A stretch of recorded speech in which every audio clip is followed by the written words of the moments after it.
할렐루야. 오늘 연휴인데 어디 갔다 오셨는지 아니면 못 가시고 오셨는지 여러분 예배 참석하신 여러분들 오늘 환영하고 여러분들의 오늘 예배 하나님의 은혜가 충만하시기를 주님의 이름으로 축복합니다. 오늘 저희가 이제 그 몇 주 동안 그 성도들이 다 나와서 함께 예배하는 이런 예배를 준비하면서 찬양팀이 조금씩 이제 디벨로핑 돼가고 있어요. 그런데 제 느낌으로는 지지난주부터 정말 하나님께서 우리 찬양팀을 사용해서 영광을 받으시고 있다는 것을 정말 찬양을 같이 드리면서 느낄 수 있었습니다. 우리 수고하시는 모든 찬양팀들, 찬양부에게 우리 박수 한번 좀 해드립니다. 할렐루야. 저는 그레이스밸리에 오면서 꿈을 꿨어요. 적어도 우리 찬양팀은 이 산호세에서 제일 하나님께 영광을 돌리는 찬양팀이 아니라 적어도 미주 전체에서 하나님께 가장 영광을 돌리는 그런 찬양팀이 되게 해 주옵소서. 이제 기도를 시작했는데 그동안 구름 한 점 없게 보였어요. 왜냐하면 우리가 팬데믹 상황이라 그냥 혼자서 목사님 혼자서 찬양하는 그런 시간을 1년 반 가까이 지냈는데 이제 하나님께서 작은 손바닥만한 구름을 보여주지 않는가. 저는 곧 부흥의 홍수가 일어날 줄로 믿습니다. 아멘. 아멘. 기도하겠습니다. 주님, 참 부족한 저희들을 사랑해 주시고 예배를 알게 하시고 하나님께 경배하는 기쁨을 주셔서 감사합니다. 특별히 하나님, 우리 찬양팀들이 찬양할 때 임재하시고 영광을 받아주심을 감사합니다. 이제 저희가 주의 말씀을 듣고자 합니다. 친히 말씀으로 찾아오신 주님, 저희들에게 말씀하시고 저희 모두가 주님의 음성을 듣는 복된 시간이 되게 하여 주시옵소서. 예수님의 이름으로 기도하옵나이다. 아멘.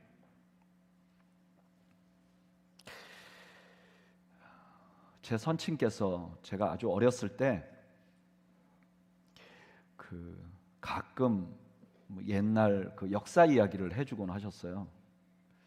근데 어느 날 강태공이라는 사람의 일화를 얘기를 해주신 적이 있습니다. 이분은 중국의 주나라 때 재상이고요. 이분이 살던 시기는 그 은나라라는 중국 나라의 말기였어요. 당시에 그 왕은 그 간신들의 이야기만 듣고 폭정을 일삼아서 이 강태공은 관직에 나가지 않습니다. 그 대신 집에서 책을 읽고 그 다음에 낚시로 소일거리를 삼습니다. 이것 때문에 강태공이라는 이름은 오늘날도 낚시를 좋아하는 사람, 낚시의 전문가라는 대명사로 사용되고 있습니다. 이렇게 이분이 그 관직에 안 나가고 낚시만 하니까 당연히 가정 살림이 형편이 없었죠. 가족이 먹고 사는 것은 그 부인인 마씨가 열심히 일을 해서 이 가족이 이제 생존을 유지한 것이죠. 이 부인의 그 고생은 이루 말을 할 수가 없었습니다. 여성이 혼자 나가서 일을 해서 그걸 가지고 가족이 살아야 되니까 얼마나 고생이 많았겠습니까? 어느 날 이 부인이 일을 하러 가면서 강태공에게 부탁을 합니다. 여보, 내가 지금 급하게 일을 좀 나가야 되는데 마당에다가 보리를 널어놨어요. 혹시나 비가 올지 모르니까 만약에 빗소리가 들리면 이 멍석을 좀 걷어주세요. 그리고 일을 나갔어요. 근데 마침 또 비가 내렸습니다. 당연히 책만 읽고 있었던 강태공은 비가 오는지도 몰랐어요. 부인이 일이 끝나고 집에 와보니까 마당이 엉망이에요. 비가 막 와가지고 보리는 다 떠내려가 버리고 멍석은 젖은 채로 마당에 깔려 있는 거예요. 너무너무 화가 난 부인. 평생 참고 살았는데 이제는 도저히 못 참겠다. 아니, 아무리 선비지만 그래도 먹고는 살아야 될 거 아니냐. 나는 오늘부로 당신과 끝입니다. 그리고 신세 한탄을 하더니 그냥 집을 떠나버렸어요. 근근히 부인이 일하던 걸로 먹고 살던 강태공은 이제 생존이 어려워졌습니다. 그런데 너무나 다행히도 이 강태공의 소문을 들었던 후에 주나라의 문왕이 이 강태공을 등용합니다. 그리고 이분의 조언을 따라서 잘 정치를 하고 결국 이분이 주나라라는 나라를 설립하게 됩니다. 이 강태공의 도움으로. 당연히 이 강태공은 굉장히 높은 직위에 올랐고 어느 날 이분이 금수레를 타고 거리를 지나는데 이 소문을 들은 그 엑스-와이프 전 부인이 막 그 강태공이 가는 수레 앞에 섰어요. 저를 기억하십니까? 저의 형편을 좀 봐주십시오. 이 부인은 그래도 평생을 내가 먹여 살렸는데 뭔가 좀 호의를 베풀겠지 하는 마음으로 나왔는지 모릅니다. 아닌 게 아니라 강태공 그 부인을 보고 이렇게 부탁합니다. 물 한 잔 떠주겠소. 부인은 막 기대감이 차가지고 가서 물을 한 바가지 떠다가 갖다 바칩니다. 그랬더니 강태공이 그 물을 바닥에 쏟습니다. 그리고 그 바닥의 물을 다시 담아보라고 합니다. 당연히 담지 못하죠. 그때 이분이 이렇게 말합니다. 한번 엎어진 물은 다시 주워 담지 못한다. 그리고 그 길을 떠났다고 합니다. 저는 그 어린 시절의 이야기를 들으면서 참 그 부인이 딱하다. 조금만 더 참지. 그런데 오늘 본문에 보면 이 강태공의 부인하고 비슷한 실수를 하는 사람들이 등장을 합니다. 본문을 볼까요? 마가복음 14장 27절. 예수께서 제자들에게 이르시되 너희가 다 나를 버릴지라 이는 기록된 바 내가 목자를 치리니 양들이 흩어지리라 하였습니다. 예수님께서 이렇게 말씀하시는 거예요. 너희 제자들 나를 다 떠날 거야. 심지어 예수님의 최애 제자였던 수제자였던 베드로에게 이렇게 말씀하십니다. 30절. 예수께서 이르시되 내가 진실로 내게 이르노니 오늘 이 밤 닭이 2번 울기 전에 내가 3번 나를 부인하리라. 예수님의 이 예언은 실제로 그대로 이루어집니다. 예수님께서 십자가에 달려 죽으실 때 제자들은 다 도망가 버립니다. 14장 50절에 이렇게 말합니다. 제자들이 다 예수를 버리고 도망하니라. 베드로도 예수님 말씀처럼 그렇게 합니다. 14장 72절에 이렇게 말합니다. 닭이 곧 2번째 울더라. 이에 베드로가 예수께서 자기에게 하신 말씀 곧 닭이 2번 울기 전에 내가 3번 나를 부인하리라 하심이 기억되어 그 일을 생각하고 울었다. 너무나 안타까운 일입니다. 여러분, 예수님의 제자들이 누굽니까? 예수님을 3년간이나 따라다녔어요. 여러분, 우리는 지금 예수님을 3년간이나 따라다녔다, 뭐 그냥 이거 따라다녔나 보다, 뭐 교회를 매주일 3년 다녔나 보다, 이런 정도로 생각합니다. 그런데 누가복음 9장 57절에서 58절에 예수님이 이렇게 말씀하십니다. 길 가실 때 어떤 사람이 여짜오되 어디로 가시든지 나는 따르리이다. 예수님 따르겠다고 말합니다. 58절에 예수님이 이렇게 말합니다.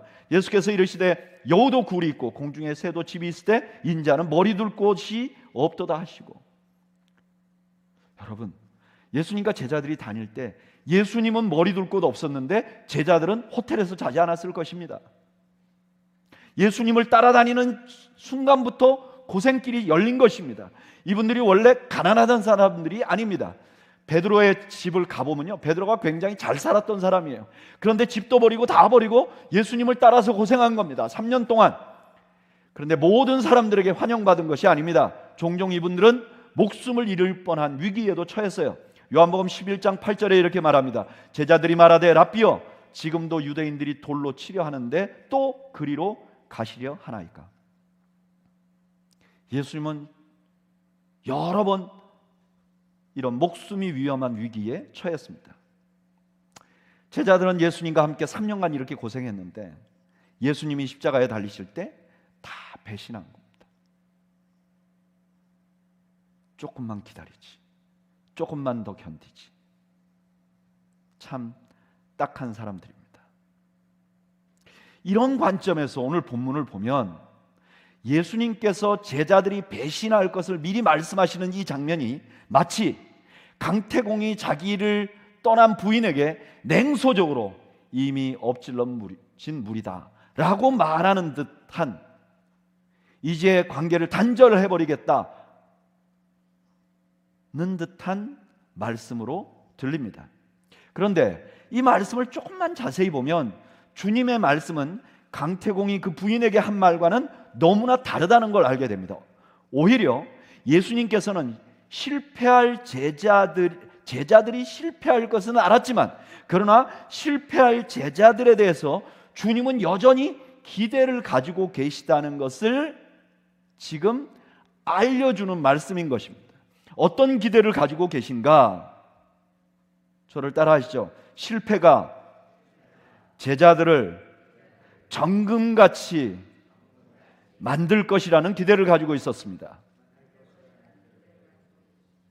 여러분, 마가는 우리가 그것을 보기를 원했어요.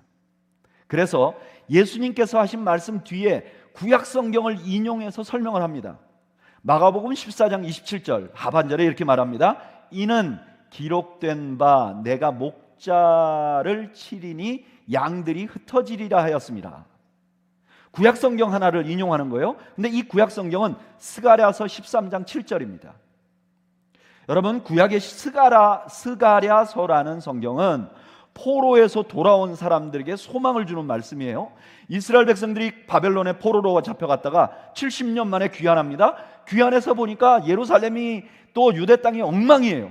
낙심해 있어요. 근데 그 낙심해 있는 사람들에게 학개와 스가랴가 가서 성전을 건축하십시오, 성벽을 건축하십시오, 우리가 하나님을 예배합시다 라고 격려하는, 소망을 주는 말씀이에요. 스가랴서 전체의 주제가 소망이에요. 그리고 스가랴서를 인용한 이 말씀을 7절만 보면 좀 절망적인 느낌이 있는데 9절까지 읽으면 이 인용된 말씀이 소망이라는 싹의 안에 담겨 있다는 것을 누구나 알 수 있어요. 우리 한번 읽어볼까요? 스가랴서 13장 7절에서 9절까지 다 같이 한 목소리로 읽어보겠습니다. 시작. 만군의 여호와가 말하노라. 카라 깨어서 내 목자 내 짝된 자를 치라. 목자를 치면 양이 흩어지려니와 작은 자들 위에는 내가 내 손을 들이우리라. 여호와가 말하노라. 이 온 땅의 3분의 2는 멸망하고 3분의 1은 거기 남으리니 내가 그 3분의 1을 불 가운데서 던져 은같이 연단하여 금같이 시험할 것이라. 그들이 내 이름을 부르리니 내가 들을 것이며 나는 말하기를 이는 내 백성이라 할 것이요 그들은 말하기를 여호와는 내 하나님이시라 하리라. 아멘. 그냥 7절만 딱 떼서 보면 목자를 치는 사건이 이제 끝난 거다 이렇게 보이지만, 목자를 치면 양들이 다 흩어지니까 흩어지는 것으로 그냥 끝나는 것 같지만, 사실 이 말씀은 흩어지는 것이 끝이 아니고 그 흩어지는 것이 연단하는 것이라는 거예요.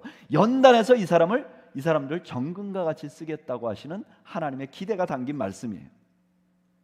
그러니까 주님께서 지금 제자들에게 하신 말씀은 이런 뜻이죠. 내가 십자가에 달리면 너희는 모두 흩어질 것이야. 그 상황이 너희들을 완전히 실패자로 만들 것이야. 그러나 그것은 너희들을 더 정금같이 만드는 과정이 될 거야. 실제로 예수님의 제자들은 예수님이 십자가에 달리실 때 다 배신했어요.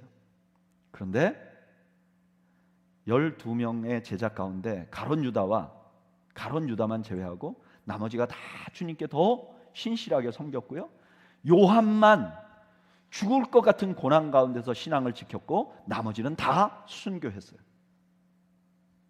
주님께서 말씀하신 대로 이들의 실패는 그들 가운데 가득한 불순물을 제거해서 정금같이 되게 만들었던 거예요. 제자들에게 있었던 불순물이 뭐였을까요? 첫째는요, 제자들은 자기의의 불순물이 가득했어요. 자기의. 십자가 이전에 제자들은요, 자기의로 가득한 사람들이었어요. 그래서 이 사람들이 서로 계속 다투었던 이유가 뭐예요? 자기가 크다는 거예요. 교만이 가득 차 있었죠. 그 중에 특히 베드로의 교만과 자신감은 최고였습니다. 오늘 본문에서도 뭐라 그러죠? 예수님이 너 배신할 거라고 그러는데 나는 절대로 안 할 것입니다. 그리고 너무나 당당하게 말하는 거예요. 근데 여러분, 주님의 진짜 제자가 되려면 자기의는 반드시 제거돼야 돼요. 예수님께서 제자들에게 나를 따라오려거든, 누구든지 나를 따라오려거든 자기를 부인하고 할 때 자기 부인은 자기의를 부인하는 거예요. 아니, 자기의가 뭐 때문에 이렇게 문제가 됩니까? 왜냐하면 이 자기의가 교만으로 이어져요. 그래서 교만은요, 하나님이 가장 싫어하는 것이에요. 그래서 자기의는 제거돼야 돼요. 뿐만 아니라 이 자기의가 가득한 사람은요, 하나님을 가르치려고 해요. 여러분 아시죠? 예수님께서 십자가에 달려 돌아가신다고 말하니까 베드로가 강력하게 간하면서 그러면 안 됩니다 라고 말해요. 근데 그 헬라어 원어가 책망했다는 말이에요.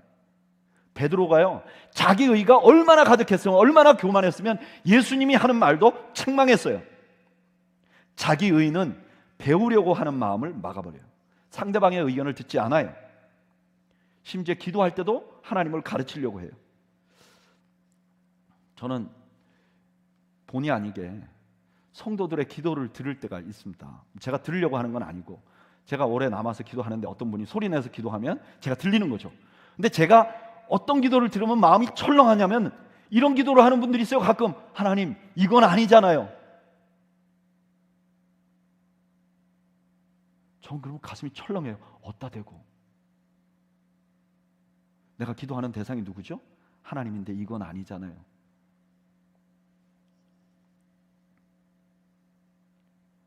자기의는 하나님도 가르치려고 한단 말이에요. 제일 문제는 이 자기의가 그렇게 자기를 교만하게 만들고 티처블하지 않게 만드는데 자기는 못 지켜줘요. 왜냐? 자기의라는 게 어디에 기본되어 있냐? 나에게 기본되어 있어요. 근데 내가 질그릇 같은 존재예요. 연약한 존재예요. 그러니까 문제를 만나면 자기의가 나를 못 지켜줘요. 그 대표적인 증거가 제자들의 배신이에요. 그렇게 자신만만했던 제자들이 주님께서 십자가에 딱 돌아가시니까 그 많던 자기의와 자신감이 산산조각이 나버려요. 다 배신해버려요. 그런데 자기의에 가득한 그들이 자기의 때문에 예수님을 배신했는데, 아이러니하게도 이 예수님을 배신한 실패는 제자들로 하여금 자기의과 자기 자신감이 철저하게 무너지게 했어요. 베드로는 예수님을 부인하고 나서 그 사실, 예수님이 말한 대로 부인했다는 사실을 알고 대성통곡을 했죠. 이 통곡은 그냥 통곡으로 끝나지 않았어요. 그 증거가 어디 있느냐? 베드로가 후에 제자들에게 편지를 쓴 베드로후서 1장 1절에 보면 이렇게 말해요.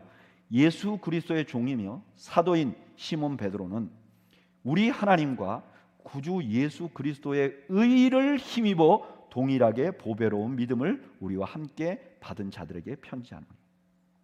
베드로는요, 자기 의가 하나도 없어요. 오직 주님의 의만 남은 거예요. 사실 이런 일은 제자들에게만 일어나는 일이 아닙니다. 일반적으로 모든 실패는요, 우리 의를 무너지게 해요. 겸손하게 만들어요. 심지어 자기 죄 때문도 아니고 그냥 하나님의 뜻에 의해서 고난을 경험한 욥도 뭐라고 고백하는가? 욥기 42장 6절 다 같이 한번 읽어볼까요? 시작. 그러므로 내가 스스로 거두어 드리고 티끌과 제 가운데서 회개하나이다. 아멘. 욥이 뭘 잘못했죠? 욥이 잘못한 게 없었는데 욥이 회개해요. 실패를 통해서 자기의가 무너져 내리는 거죠. 이처럼 실패는 우리 안에서 우리를 망치는 자기의 그런 불순물을 제거하는 가장 좋은 방법이에요.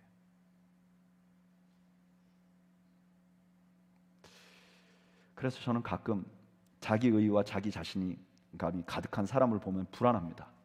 염려가 돼요. 왜냐? 우리 주님이 그 제거하는 가장 쉽고 좋은 방법, 오랫동안 사용해 보던 방법을 알고 있기 때문에. 그게 뭐죠? 실패죠, 실패.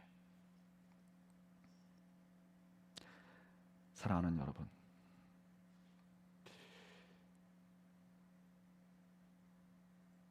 우리가 어쩔 수 없이 실패를 경험할 수 있어요. 나도 모르는 사이에 내가 실패라는 깊은 좌절에 빠질 수 있어요. 저는 그때 여러분들이 여러분들의 의의를 제거하는 기회로 삼으시기를 주님의 이름으로 축원합니다. 그러면 그 순간에 그것이 나를 정금같이 만드는 거죠. 두 번째로 제자들에게는 자기 목표라는 불순물이 있었어요. 제자들은요, 하나같이 자기들이 추구하던 게 있었어요. 마가복음 10장 35절에서 37절까지 제가 읽어드릴게요. 세베대의 아들 야고보와 요한이 주께 나와 여짜오되 선생님이여 무엇을 하든지 우리가 구하는 바를 우리에게 하여 주시기를 원하옵나이다. 이르시되 너희에게 무엇을 하여 주시기를 원하느냐 여짜오되 주의 영광 중에서 우리를 하나는 주의 우편에 하나는 좌편에 앉게 하여 주옵소서. 제자들의 목표는 뭐냐면 영광이었어요.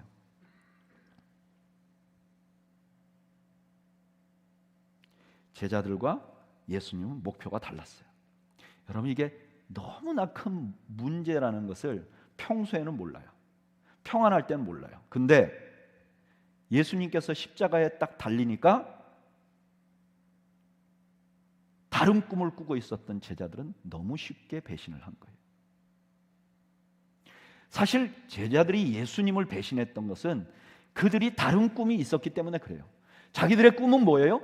예수님을 통해서 영광을 받는 것이었어요. 근데 예수님이 십자가에 달려 죽으니까 내 꿈하고는 다르구나. 그리고 예수님을 버린 거죠.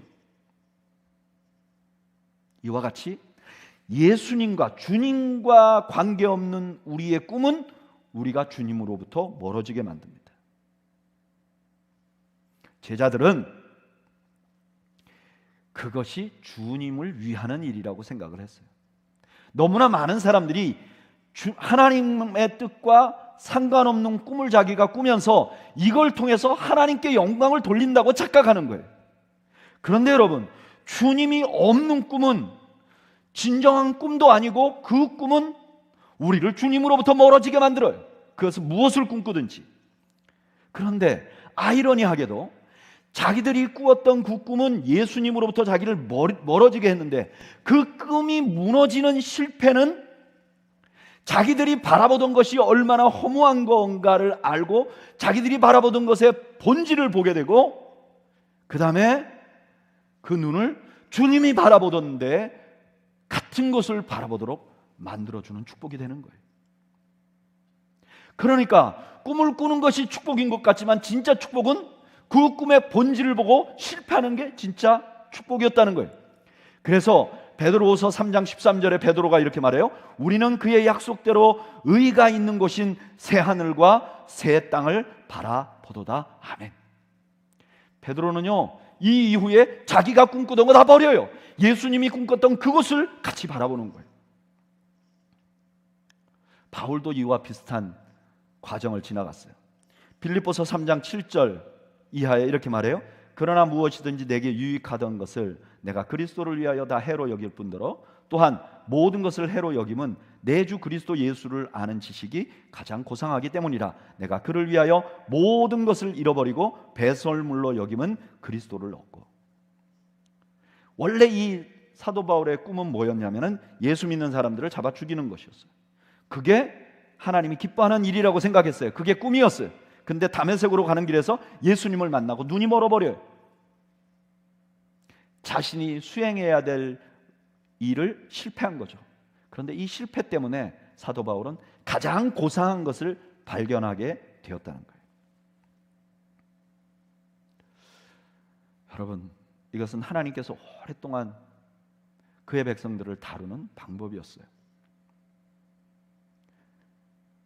종종 우리가 바라보는 것이 얼마나 허무한 것인가를 보게 하기 위해서 하나님은 우리를 실패하게 하십니다. 사람들은 실패하면 그때서야 내가 추구하던 것의 본질을 보게 돼요. 그리고 그 본질을 보고 나면 그거 얼마나 허무한지를 알게 되고 영원한 가치가 있는 곳에 집중하게 되는 거죠. 지금 예수님께서는 제자들에게 이렇게 말하는 거예요. 너희들이 틀림없이 나를 배신할 거야. 그러나 그것은 내가 너희를 버렸다는 증거가 아니야. 너희가 나를 버렸고 이제 관계가 단절됐고 한번 쏟아진 물이라는 증거가 아니야. 나는 이 실패를 통해서 너를 정결하게 할 거야. 너 안에 있는 자기의, 너 안에 있는 다른 꿈을 부수어 버릴 거야. 그리고 나와 같은 꿈을 꾸도록 만들 거야. 이렇게 말씀하고 있는 것이죠. 여러분, 기억하십시오. 우리가 살아가면서 실패했다는 것은 우리가 버려졌다는 증거가 아닙니다. 오히려 내가 더 정결하게 되는 과정 가운데 있다는 뜻임을 잊지 마십시오. 만약에 실패가 오면 나를 돌아봐야 합니다. 그리고 나에게 이렇게 질문해야 됩니다. 나는 무엇을 의지하고 있는가? 나는 무엇을 바라보고 있는가? 실패는 우리를 정결케 할 수 있는 절호의 기회입니다. 두 번째로 예수님께서는 어떤 기대를 가지고 있는가? 저를 따라하시죠. 실패한 제자들로 영광스러운 교회를 세울 것을 기대하고 계십니다. 오늘 본문에서 예수님이 이렇게 말해요. 내가 십자가에 달려 죽으면 제자들이 흩어질 것이다. 근데 여기 흩어진다는 것은 그냥 흩어지는 게 아니에요. 그냥 떠나버리는 거예요. 배신하는 거예요. 예수님의 제자인 수제자인 베드로까지 그렇게 한다는 거예요. 여러분, 예수님이 이 땅의 사역에서 가장 공을 들인 게 뭐냐면 제자를 만드는 것이었어요. 근데 예수님이 그 제자 만드는 사역이 물거품이 된다는 의미같이 들려요. 그런데 이 말씀을 스가랴서로 해석하면 완전히 다른 의미를 갖게 됩니다. 스가랴서 13장 9절 한번 읽어볼까요? 다시 스가랴서 13장 9절 읽어보겠습니다. 시작. 내가 그 3분의 1을 불 가운데에 던져 은같이 연단하며 금같이 시험할 것이라. 그들이 내 이름을 부르리니 내가 들을 것이며, 그 다음에 읽어보죠. 시작. 나는 말하기를 이는 내 백성이라 할 것이요 그들은 말하기를 여호와는 내 하나님이시리라 하리라. 아멘. 여러분, 이 말씀은 너무 놀라운 말씀이에요. 왜냐하면 여기 이 말씀은 이스라엘 백성들을 처음 부르실 때 했던 말씀이거든요. 신명기 29장 13절에 이렇게 말해요. 여호와께서 내게 말씀하신 대로 또 내 조상 아브라함과 이삭과 야곱에게 맹세하신 대로 오늘 너를 세워 자기 백성 삼으시고 그는 친히 내 하나님이 되시려 함이니라. 아멘. 이 맨 처음 하나님의 백성을 부르던 그 부름을 지금 제자들에게, 흩어진 사람들에게 하고 있는 거예요. 그러니까 예수님께서 너희들이 이제 흩어지리라 하는 이 말씀은 그냥 너희들이 흩어지고 나를 배신해서 떠나리라 하는 것이 아니라 너희는 지금 흩어지지만 너희를 통해서 나는 새로운 백성을 만들 것이라는 소망이 담겨 있는 말씀이라는 거예요. 여러분, 여기에 말씀하시는 하나님의 새로운 백성은 뭐죠? 그게 교회죠. 여러분, 교회는 얼마나 영광스러운 존재입니까? 에베소서 1장 23절 한번 읽어볼까요? 교회는 얼마나 영광스러운 존재인가? 읽어보죠. 시작. 교회는 그의 몸이니 만물 안에서 만물을 충만하게 하시는 이의 충만함이니라. 아멘. 교회는 뭐냐? 이 땅에 예수님의 충만함이라는 거예요. 예수님의 모습이 최극대로 나타나는 것이 교회라는 거예요. 에베소서 3장 10절에는 이렇게 말합니다.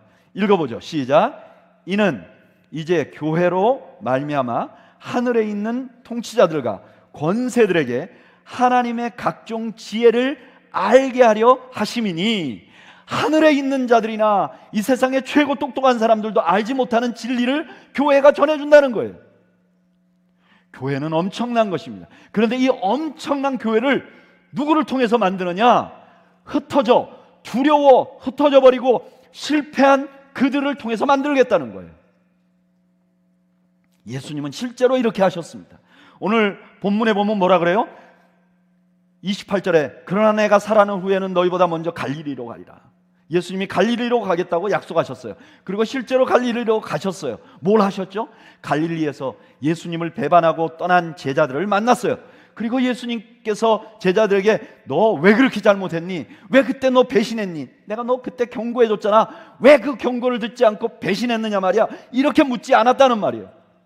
이미 쏟아진 물이니 갈 곳을 가라, 그렇게 말씀하지 않았다는 거예요. 주님은 책망도 하지 않고 냉소적으로 버리시지도 않고 그들을 다시 회복시키시고 사명을 주셔서 그 실패한 제자들을 교회의 초석으로 세우신 것이죠. 여러분, 이게 하나님의 방법이셨어요. 하나님께서는 실패한 자들을 통해서, 그 실패를 통해서 불순물을 제거하시고 그냥 불순물 제거하고 버리는 것이 아니라 그를 통해서 위대한 하나님의 일을 감당하는 도구로 사용하셨다는 거예요. 그 대표적인 인물이 누구냐? 바로 모세. 모세는요, 자신감이 충만한 사람이었어요. 이 사람은 자기의 인생에 분명한 목표가 있었던 사람이에요. 그랬던 자기 의와 자기 민족을 위한 목표는 40세에 사람을 죽이는 일로 결론이 납니다. 이것을 스데반은 이렇게 기록합니다. 사도행전 7장 23절에서 25절까지 한번 읽어볼까요? 읽어보죠. 시작. 나이가 40이 되매 그 형제 이스라엘 자손을 돌볼 생각이 나더니 한 사람이 원통한 일을 당함을 보고 보호하여 압제받는 자를 위하여 원수를 갚아 애굽 사람을 쳐 죽이니라. 그 다음에 읽어보죠. 시작. 그는 그의 형제들이 하나님께서 자기의 손을 통해 구원해 주시는 것을 깨달으리라고 생각하였으나, 이게 모세의 생각이었다는 거예요. 그의 분명한 목표, 그의 의는 그를 실패하게 만들었어요. 모세는 40년간 광야의 목자로 삽니다. 광야의 40년간 모세는요, 자신감이 완전히 녹아서 없어져 버렸어요. 어느 정도로 자신감이 없어져 버렸느냐? 하나님이 화를 낼 만큼 자신감이 없어졌어요. 너 바로에게 가라. 저 진짜 못 갑니다. 나중에 하나님이 화를 낼 정도로 자신감이 없어져 버렸어요. 자신의 목표는 온데간데 없었어요. 하나님이 말씀하신 대로 그대로 그것이 자기의 목표였어요. 그런 그를 하나님이 이렇게 평가했어요. 민수기 12장 3절에 이 사람 모세는 온유함이 지면의 모든 사람보다 더하더라. 자기 의와 자기 목표는 욱하는 성격을 만들고 자기 마음대로 방자하게 행동하게 만들었는데, 그의 실패는 그 안에 있는 자신감과 자기 목표를 다 녹여버리고 그를 온유하게 만들었고, 그 온유하게 됨으로 하나님이 쓰신 것이죠. 하나님은 이런 분이세요. 하나님은 처음부터 흠도 없고 티도 없는 자들을 사용해서 하나님의 위대한 일을 하시는 게 아니에요. 하나님께서는 불순물도 끼어 있고 단점도 있고 약점도 있는 그들을 실패라는 연단을 통해서 순수하게 만드시고, 연단된 그들을 통해서 하나님의 위대한 일을 사용하신 것이죠.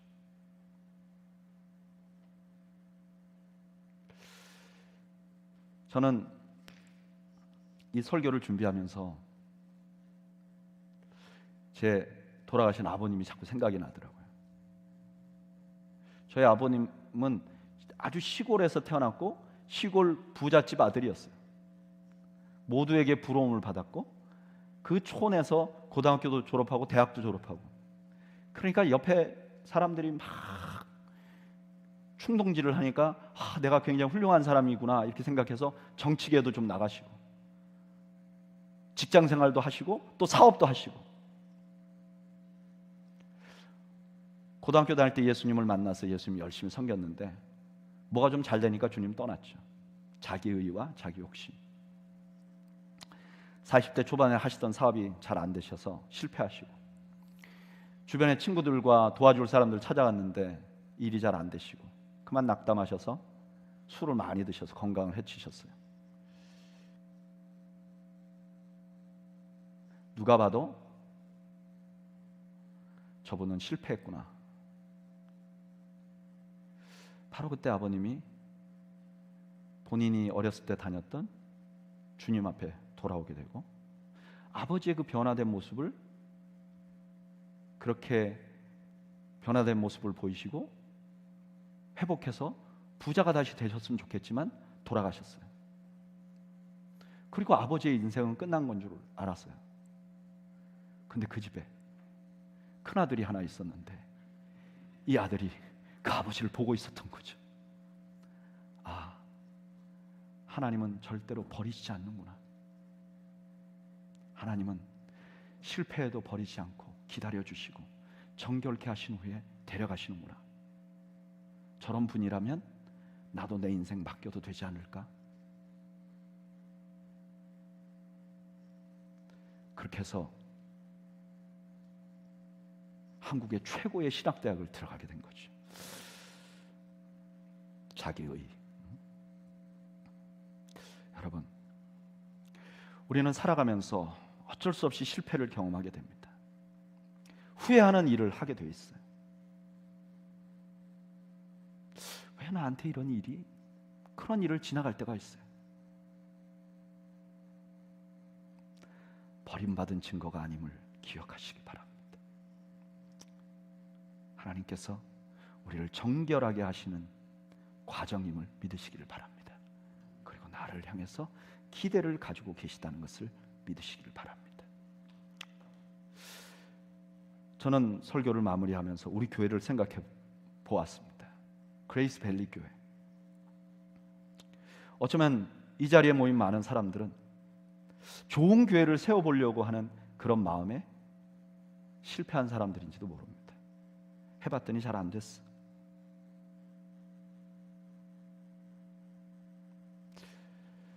여러분, 그 과정에서 우리는 상처도 받았고 실패감도 맛봤고 우리가 오랫동안 쌓아왔던 인간관계와 신뢰감이 다 무너지는 것을 경험했어요. 저는 여러분들이 이 아픔을 우리를 정결하게 하는 기회로 삼으시기를 축복합니다. 우리를 돌아보죠. 나는 내 딴에는 잘한다고 했지만 내가 주님 앞에 내 의의가 있었구나. 나는 내 딴에는 옳다고 했지만 혹시 나는 주님이 아니라 내가 가지고 있었던 어떤 그림, 어떤 생각, 그걸 추구하지 않았는가? 저는 우리를 돌아보기를 바랍니다. 그러면 상처받고 부족한 우리들을 통해서 주님이 위대한 일을 해 주실 줄로 믿습니다. 똑같은 상처를 가지고 있는 사람들, 이 지역에 방황하는 영혼들을 우리가 안아줄 수 있는 교회가 되기를 소망합니다. 그런 일이 일어날 줄로 저는 믿습니다. 우리를 사용하셔서 하나님이 그렇게 하실 줄로 믿습니다. 하나님이 우리에게 하시는 기대가 있는 줄로 믿습니다. 우리 오늘 말씀을 마무리하면서 찬양을 한 곡 드리려고 합니다. 저는 이 찬양이 우리 개인의 찬양이기도 하기를 바랍니다. 혹시 이 자리에 실패감이나 절망감에 가지고 있는 분들이 있으면 나를 정결케 하실 주님을 기대하고 그를 통해서 나를 사용하실 주님을 다시 한번 생각해 보기를 바랍니다. 그러나 또한 우리가 우리 교회를 기억하면서 한번 기도하면 찬양하면 좋겠어요. 참 부족하지만, 상처가 있지만, 실패 경험이 있지만, 우리로 봐서는 우리 안에 선한 것이 없어 보이지만, 그러나 우리를 향해서 기대하시는 주님 때문에 우리도 기대할 수 있는, 주님이 우리에게 무슨 기대를 하고 계시는가 다시 한번 돌아보고 생각해보는 그런 기회가 있기를 바랍니다. 우리 함께 하나님 앞에 찬양 드리겠습니다. 주 안에 우린 하나 기대.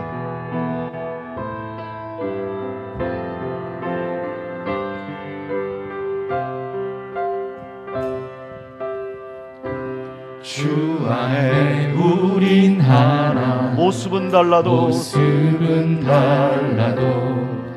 예수님 한 분만 바라네. 아멘. 사랑과 선행으로 서로를 격려해 따스한 으로 보듬어가리. 주님 우리 안에 함께 하시니 형제자매의 기쁨과 슬픔 느끼네. 내 안에 있는 주님 모습 보네. 그분 기뻐하시네.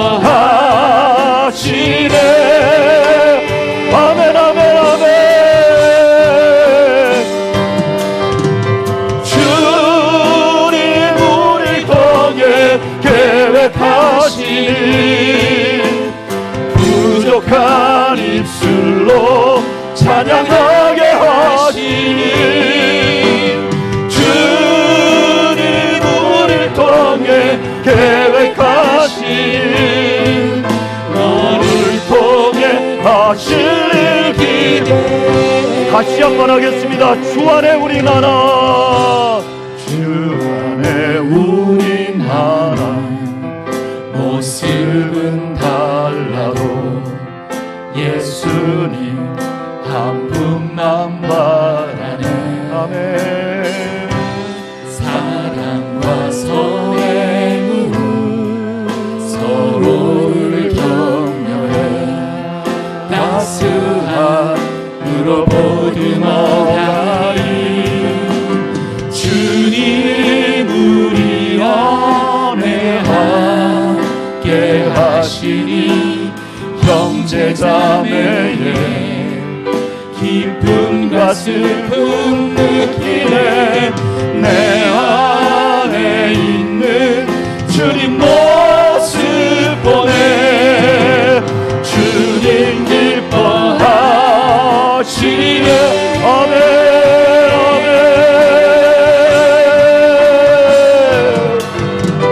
주님 우리를 통해 계획하시니 부족한 입술로 찬양하게 하시니. 주님 우리 통해 계획하시니 너를 통해 하실 일 기대. 우리 한번 이 시간 기도하기를 원합니다.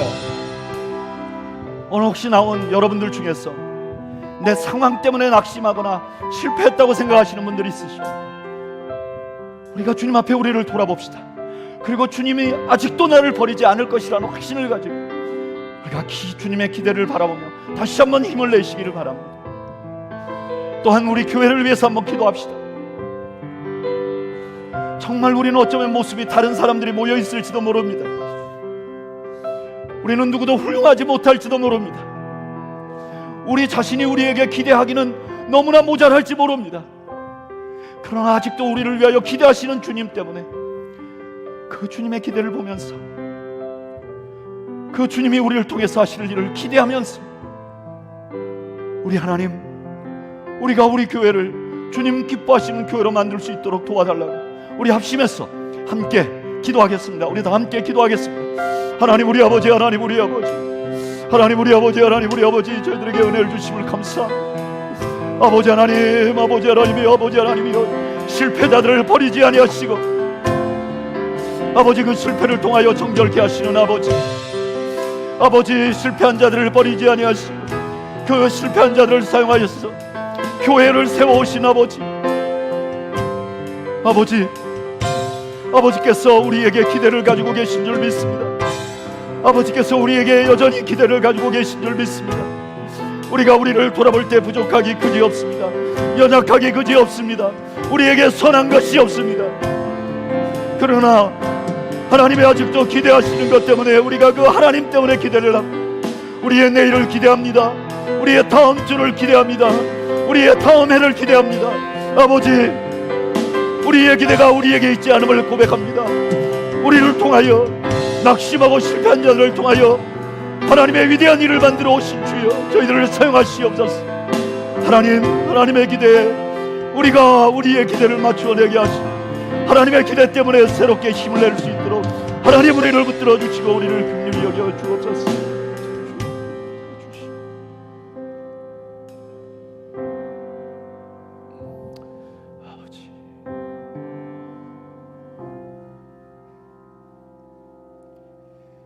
이제는 우리를 위하여 십자가를 지신 예수 그리스도의 은혜와